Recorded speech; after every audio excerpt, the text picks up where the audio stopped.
professionnels de la presse en ligne ambitionnent d'assainir le secteur afin de prévenir les dérives. Et enfin, l'université Cheikh Anta Diop de Dakar ne fait plus rêver. Les nouveaux bacheliers préfèrent rejoindre les écoles de formation. Toutefois, beaucoup peinent à choisir la filière qu'ils souhaiteraient suivre. Voilà pour les titres. Le développement, c'est dans une poignée de secondes.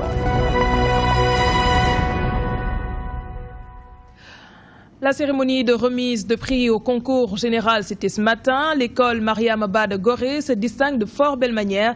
Elle a remporté le premier prix cette année. La cérémonie coïncide avec les 50 ans du concours général. Les premiers prix de mathématiques, physique et philosophie n'ont pas trouvé de lauréat. Le président Sall exhorte les acteurs de l'éducation à apaiser le climat scolaire afin de refonder l'école publique pour en faire une école d'excellence. C'est un travail de Ndeye Fatimlo.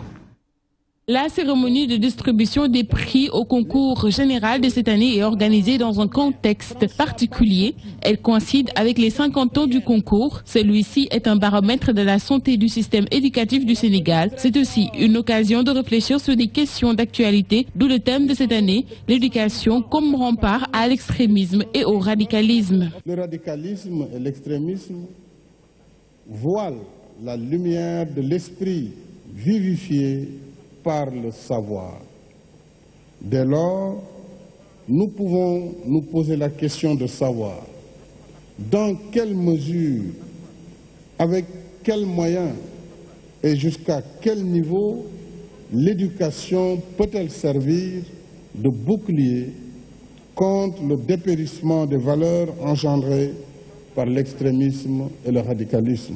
Cette année, les premiers prix de mathématiques, de physique et philosophie n'ont pas été décernés. Selon le président de la République, ceci est dû à l'instabilité du système éducatif. Un tiers du budget de l'État est consacré aujourd'hui au secteur de l'éducation.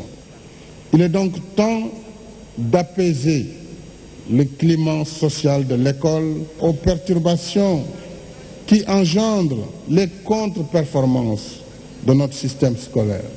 Il y va de l'avenir même de la nation. J'exhorte tous les acteurs du système à œuvrer au redressement de cette situation. 126 distinctions. La maison d'éducation Mariam Abba de Gorée s'est encore illustrée en remportant la première place avec 29,75 points, suivi du lycée Limamoulaye avec 29 points. Le groupe scolaire Yafouz Selim et le lycée Tcharoy ex-aequo avec 22,25 points ferment le classement. Et nous changeons de registre. 15 millions de francs CFA ont été mobilisés par la mairie de Dakar pour accompagner les cultures urbaines. Révélation de l'édile de la ville, Khalifa Sall. Ce budget a été dégagé pour promouvoir les cultures urbaines, dénommé Maison des cultures urbaines. Ce centre d'animation, de formation et de documentation qui vient d'être mis sur pied participera au développement du secteur. Voici le maire de Dakar, Khalifa Sall, au micro de Kodinjaï. Je voudrais donc vous dire qu'il y a deux fonds. Omar Ndao avait créé un fonds de développement et de promotion de la culture de 150 millions. L'acte 3 nous avait un peu diachassé. Et donc on avait un peu suspendu le fonds. Nous allons reprendre, Inch'Allah, cette année, le fonctionnement des 150 millions.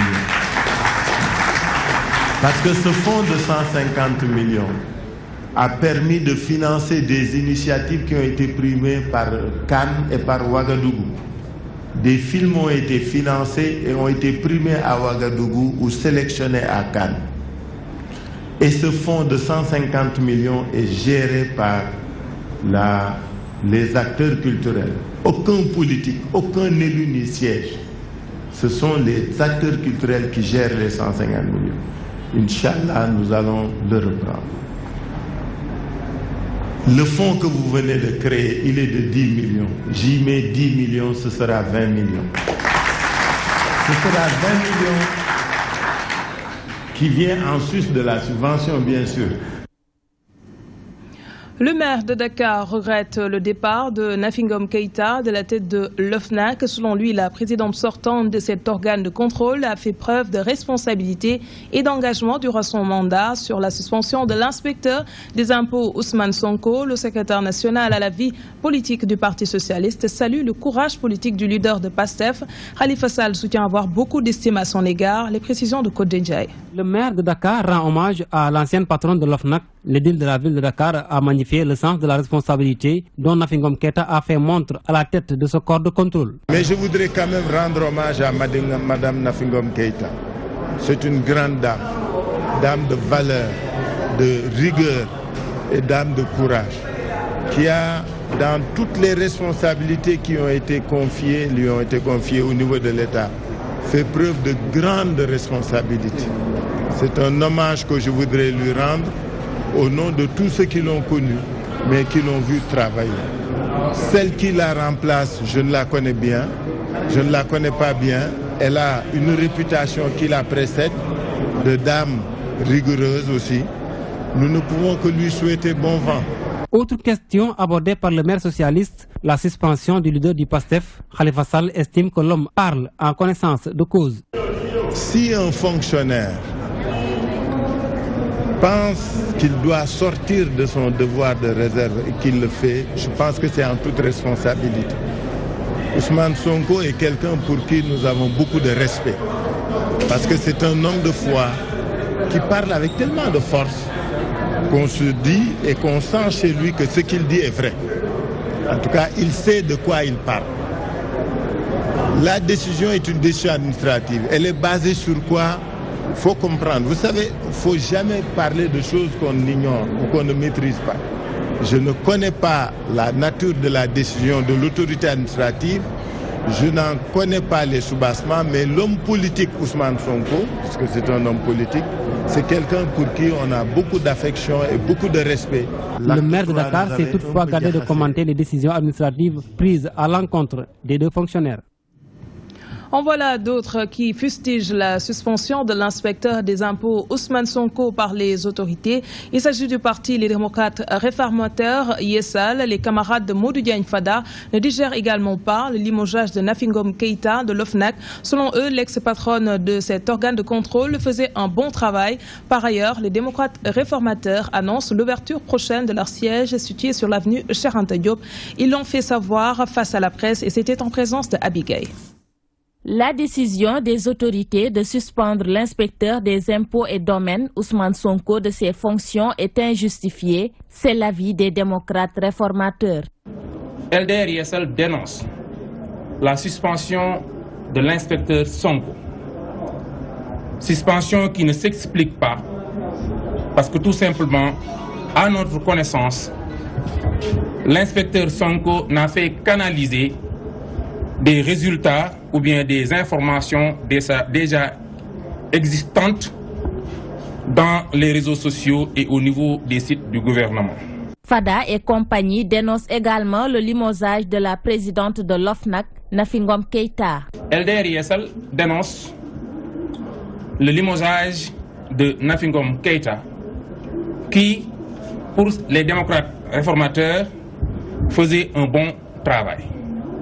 Et la coïncidence troublante qui existe entre la communication de cette dernière sur un rapport publié il y a de cela quelques jours, cette coïncidence demande et devrait être expliquée par le gouvernement, ce qui nous permet, nous, de penser qu'il y a des non-dits et aussi des choses à éclaircir sur le limogeage de Nafi Ngom Keïta.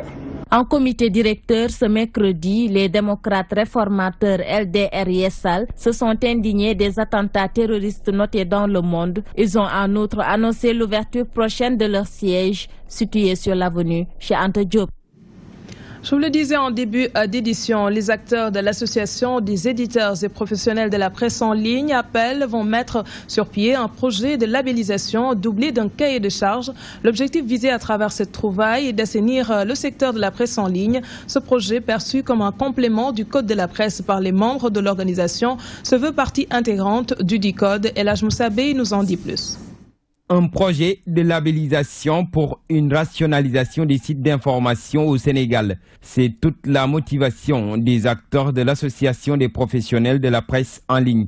L'ambition visée, mettre de l'ordre dans le secteur où on note parfois des dérives. Aujourd'hui, il y a un foisonnement terrible et terrifiant. Et parce qu'en fait, les conditions de création d'un site d'information est très facile, qu'on voit du n'importe quoi. Et on s'est dit, en tant que éditeur de la presse en ligne, il faut qu'on mette en place un certain nombre de référentiels auxquels, en tout cas, serait assujetti toute personne, tout promoteur de la presse en ligne. Force de proposition, l'appel prône un certain nombre de critères inclus dans un cahier de charges qui servira de mécanisme pour une régularisation de la presse en ligne. Un travail qui se veut partie intégrante du code de la presse. Nous avons une volonté ferme de réguler et de mettre de l'ordre. Maintenant, le reste, c'est à l'État du Sénégal. Si l'État n'y met pas du sien, on n'arrivera pas aux résultats escomptés. Ça, c'est clair déjà. Et maintenant, pour que l'État y mette du sien également, il faut que ce que nous faisons soit intégré dans le code.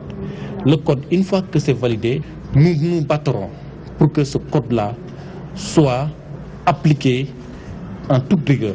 L'association, qui regroupe une cinquantaine de sites d'information, tiendra du 10 au 13 août prochain un atelier national sur la labellisation. Nous nous rendons à présent à Tivaouane-Diacksao, dans la banlieue dakaroise. Les populations sur place menacent de bloquer l'exécution du projet Pikine Irrégulier Sud.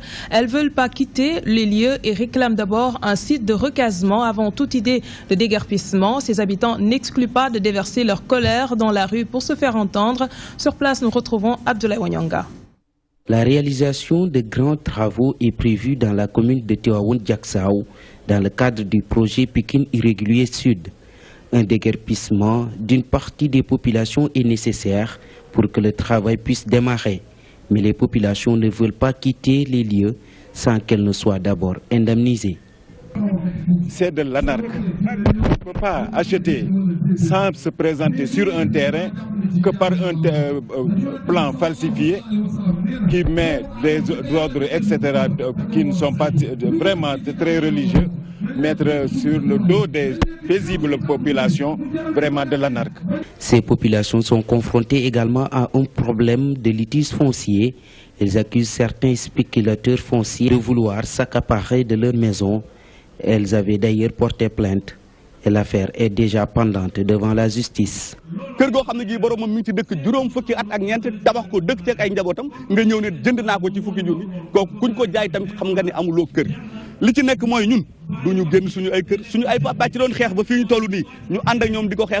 Elles interpellent ainsi les plus hautes autorités du pays afin d'y trouver des solutions idoines.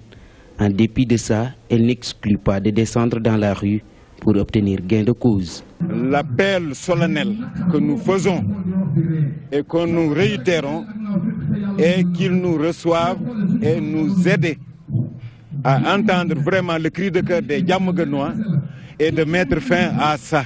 La municipalité est du côté des populations affectées. Le maire a d'ailleurs promis de les accompagner dans cette lutte. C'est un devoir de faire. Pour lutter contre les inondations en banlieue, l'État du Sénégal a engagé des travaux de canalisation dans plusieurs communes. Certaines familles vont être déguerpies. C'est le cas dans la commune de Tivaouane-Diacksao. Mais ici, les populations s'opposent à toute idée de déguerpissement. Elles veulent un site de recasement avant de quitter les lieux. Intéressons-nous à présent au programme hydraulique villageoise. Les pays membres de l'UEMOA sont préoccupés par le manque d'eau potable et les déficits d'assainissement dans certaines localités. Ce programme se veut donc une réponse efficace à ces phénomènes. Le Sénégal bénéficie d'un financement de 6 milliards de francs CFA. Le programme hydraulique villageoise vise à améliorer les conditions d'hygiène et de santé des populations et réduire les corvées d'eau, d'abord pour les femmes et les jeunes filles. N'est-ce pas, Adjara Cissé? 6 milliards de francs CFA, telle est la somme que l'UEMOA a injectée au Sénégal dans le cadre du programme hydraulique d'un budget global de 136 millions de dollars, afin d'alléger la souffrance des populations du monde rural, améliorer les insuffisances d'accès à l'eau potable, mais surtout trouver des solutions aux problèmes liés à l'assainissement. Qui va toucher non seulement les villages, les zones rurales ou les communes rurales, en termes d'eau potable, mais aussi en termes d'assainissement, qui touche non seulement les couches vulnérables, mais qui va contribuer à l'amélioration, à l'atteinte des objectifs durables numéro 6, portant effectivement sur l'eau et l'assainissement. L'assainissement, un des maillons faibles dans les différentes politiques, sera bien pris en compte dans ce programme, selon le ministre de l'Hydraulique et de l'Assainissement. Par contre, sur l'assainissement, les objectifs n'ont pas été atteints, raison pour laquelle on met maintenant beaucoup plus l'accent sur l'assainissement pour permettre en tout cas d'améliorer le taux d'accès à l'assainissement en milieu rural. Toutefois, le Sénégal a effectué d'importantes performances en matière d'eau potable en milieu rural, passant de 84% en 2014 à 87%. Le chantier reste malgré tout vaste, d'où cette synergie des efforts pour relever ce défi. Direction le nord du pays, le ministre de l'Environnement était sur la langue de Barbarie pour mesurer l'ampleur des dégâts causés par l'avancée de la mer. Abdoulaye Bibi Baldé confie que l'État va privilégier l'engraissement de la plage avec du sable et le dragage pour ralentir le phénomène de l'érosion côtière. Le maire de Saint-Louis et la déléguée générale à la protection sociale et à la solidarité nationale qui ont accompagné le ministre du Développement durable au cours de ce déplacement ont apporté un soutien moral aux sinistrés. La correspondance de Gambi Diagne. Une visite au pas de charge a rythmé la langue de Barbarie. Suite aux sinistres causés par les coups de boutoir de la mer, beaucoup de maisons sont détruites à Gorombath et à Gendar. Le ministre de l'Environnement confirme ici l'engagement du Premier ministre et du président Macky Sall à endiguer le phénomène. Surtout, nous allons, dans le moyen et long terme, mettre en place d'autres mesures. Par exemple, mettre à jour les études et continuer les études. Voir quelles sont les solutions sur le plan technique. Alors, dans un premier temps, ce que nous envisageons et qui nous semble un peu respecter la nature, c'est de ramener ce qu'il y avait là de façon naturelle. Donc, faire l'ensablement, ramener les plages, draguer aussi pour que l'écosystème qui était là continue de jouer son rôle. Et ça, pour nous, c'est extrêmement important. Toutefois, les familles sinistrées demandent au maire de la ville de Saint-Louis de les aider à se tirer de la promiscuité. Je le disais en titre, une fois le bac en poche, quelle perspective pour les nouveaux bacheliers pour se croiser à l'office du bac? L'université Cheikh Anta Diop de Dakar ne fait plus rêver. Ces futurs étudiants préfèrent rejoindre les écoles de formation que de risquer une hypothétique expérience au temple du savoir. Toutefois, beaucoup peinent à choisir la filière qu'ils souhaiteraient suivre. Le sujet est signé Ibrahim Fall. Après 9 mois d'intenses activités scolaires, le moment est maintenant venu d'opérer un choix sur l'avenir. Ces nouveaux bacheliers ont fraîchement décroché leur sésame et dégagent dès lors des perspectives. Je suis venue pour avoir quelques informations concernant les orientations, mais aussi les options. Savoir quoi choisir pour les études supérieures. Médecine, c'est ça qu'on m'a conseillé de faire. Je peux aller à l'université, département fac médecine, c'est ça qu'on m'a conseillé de faire. Ou être ingénieur en qualité environnement. Pour ça, je ne l'ai pas encore fait. Mais ça reste quoi? Je vais faire des démarches comme ça, aller à l'office du bac, me renseigner, faire des trucs. Oui. L'université de Dakar ne fait plus rêver selon ses futurs étudiants. Les écoles de formation et concours peuvent constituer une alternative pour eux. J'avais fait un concours, le concours ESP, École supérieure polytechnique de Dakar, option gestion. Si je réussis, je ferai la gestion. Mais au cas échéant, je ferai la communication.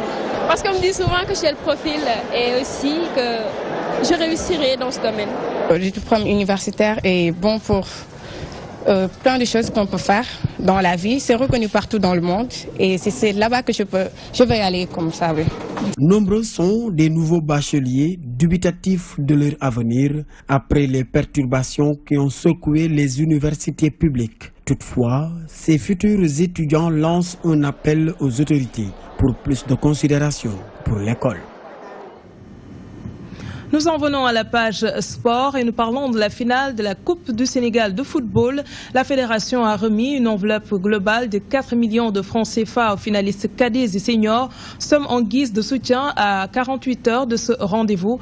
Le vainqueur empochera 15 millions de francs CFA. Toutefois, Maître Augustin Senghor invite joueurs et supporters au fair play. Plus de détails avec notre stagiaire Ousmane Ba.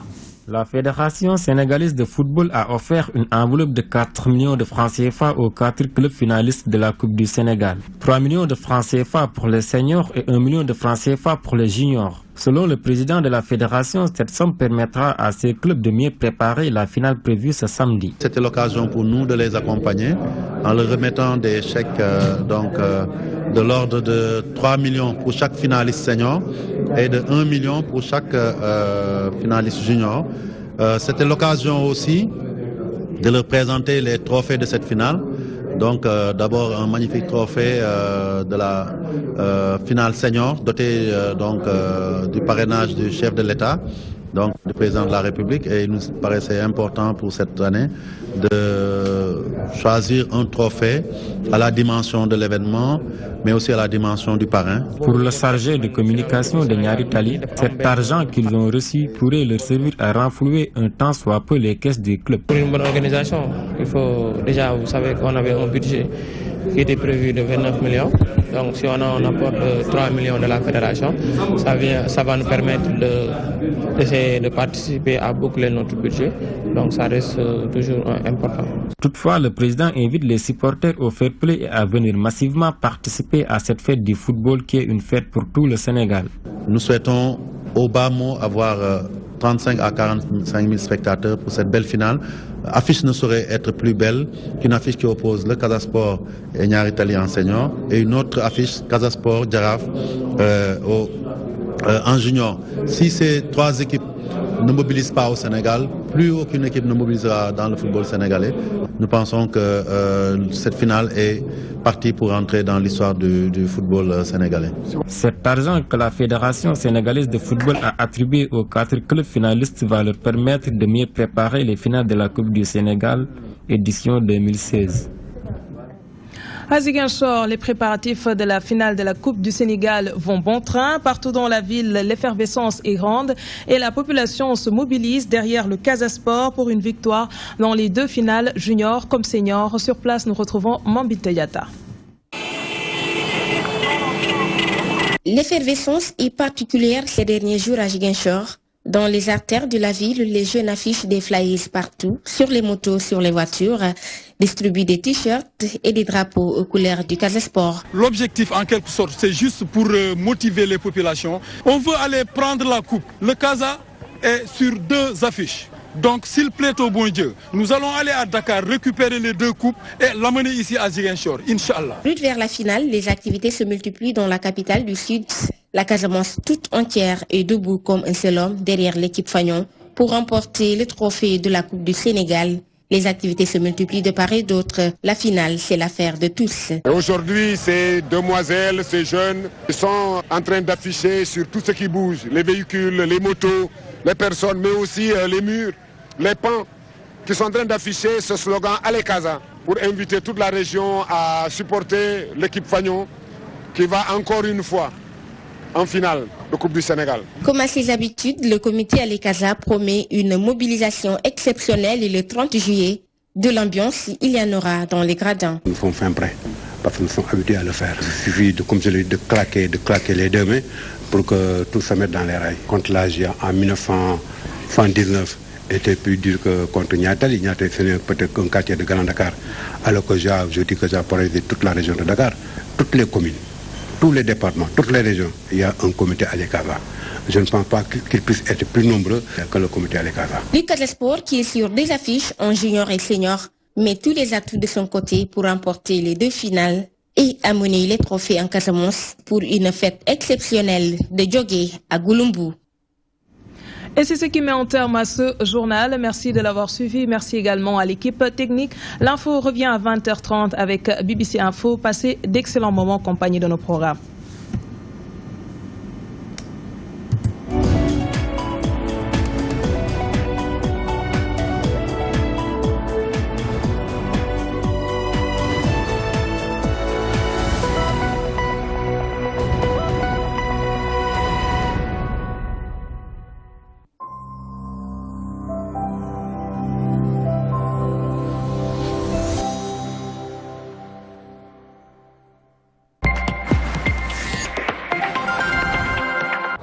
assalaamu aleykum wa rahmatullahi taala wa barakatuhu.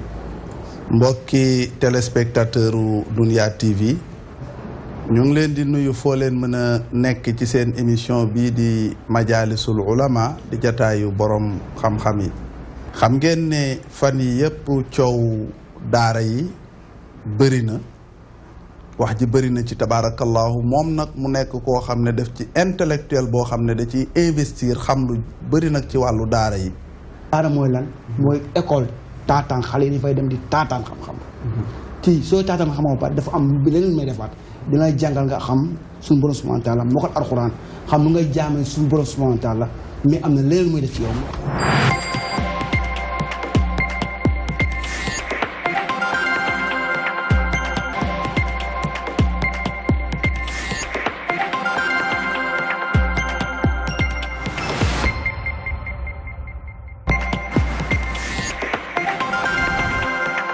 J'ai beaucoup cheminé man mënuma xool ci ñoom lu ñuy def ñoom tam mënuñoo xool ci man li may def xam nga donc man sama expérience sama vécu samay moyens ak yëpp man j'ai préféré en faire bénéficier aux autres. si mais loolu rek mooy différence est-ce que comprendre nga sama question Moussa. non xam nga lu sa question mooy man en tant qu'artiste pourquoi bëgguma continuer évoluer en tant qu'artiste. non du tout je dis instant bi nii. boo toogee nga gis ne groupe yooyu yëpp yéen a doon partagé doo scène bi. moi j'ai bien compris hein, tu as fait ton choix et je respecte ton choix.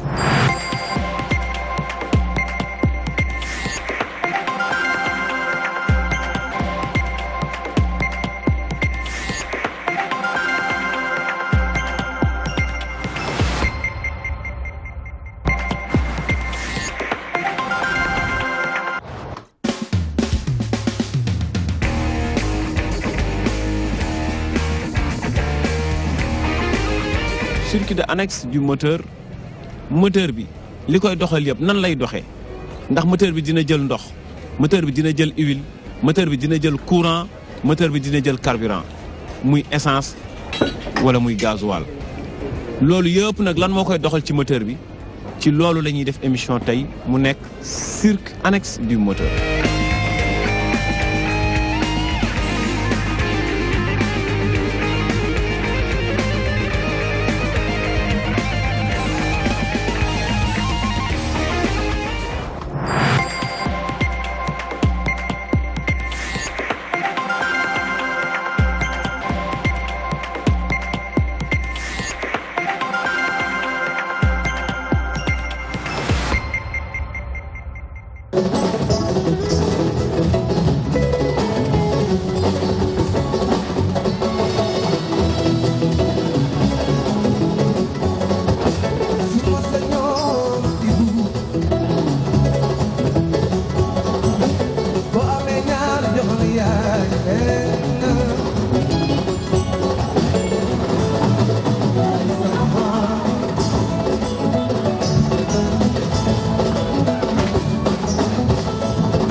DTV. La magie de la télé vous suit partout dans le monde avec son nouveau service disponible sur les supports Windows, iOS, iPhone, Android et tablette. La DTV sous vos yeux partout à tout instant. Avec la DTV,